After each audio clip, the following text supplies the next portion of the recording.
Hello, कसे आहेत सगळे? मजेत ना? तर आज मी आणि वैष्णवी चाललेलो आहे फाट्यावर थोडीशी काही किरकोळ अशी शॉपिंग करायची. उद्या सोमवार आहे, त्याच्यासाठी त्याचं पूजेचं साहित्य देखील आणायचे आणि गणपती येत आहेत, गौरी येत आहेत, तर त्याचं पण थोडीफार खरेदी करायची. तर असंच निघालोय. एक 7 वाजल्या होत्या बाहेर पडताना. मी 7च्या दरम्यान निघालोय. तर पहिल्यांदा वैशूला जी काही जुनी थोडीफार भांडी होती ती मोडून नाही का नवीन असं एक छोटासा तांब्या आणि समई घ्यायची होती. सो ते बघायला गेलो आणि तिथे परत लाईट गेली. त्याच्यानंतर निघालो. एस डी ट्रेंड्स म्हणून नवीन शॉप झालं आहे आमच्या इथे. तिथे जाऊन बघून आलो की नाही का म्हणजे काय काय छान छान व्हरायटी ड्रेस वगैरे आहे बरंच काही. बघू आता सध्या तर काही घ्यायचं नाही आहे. चला तर त्याच्यानंतर गेलो हरतालिकेच्या पूजेसाठी पार्वती देवीची मूर्ती घेण्यासाठी. तर मस्त अशा 2 मूर्त्या घेतल्या आपण. सती आणि पार्वती अशा 2 मूर्त्या घ्यायला लागतात. तर ह्या 2 मूर्त्या घेतल्या मी.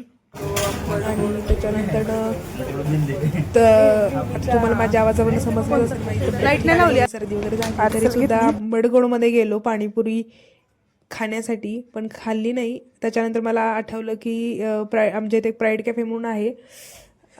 तिथे मस्त असं चॅलेंज लागलं आहे ते कोल्ड कॉफीवालं. तर ते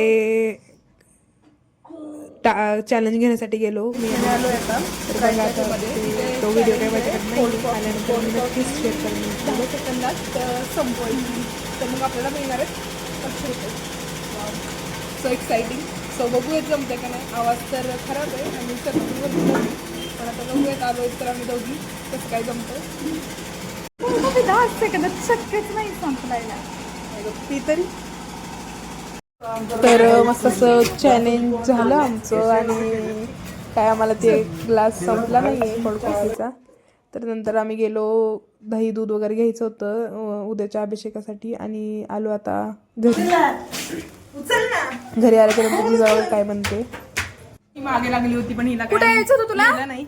तर हे बघा वैशूने घेतला आहे छोटासा तांब्या किंवा कलश नाही का पूजेसाठी. आणि दही आणि दूध मी उद्याच्या पूजेसाठी आणलंय. आणि ही सती आणि पार्वतीची 2 अशा मूर्ती आहे, एक समई आणि थोडीशी फुलं. आणि हे पण बाहेर गेले होते हडपसरला. तर तिथून येताना हे बघा डेकोरेशनसाठी मी त्यांना थोडे हार वगैरे. तर कसा वाटला आजचा ब्लॉग नक्की कमेंट करून सांगा. बाय बाय, भेटूयात नवीन ब्लॉगमध्ये.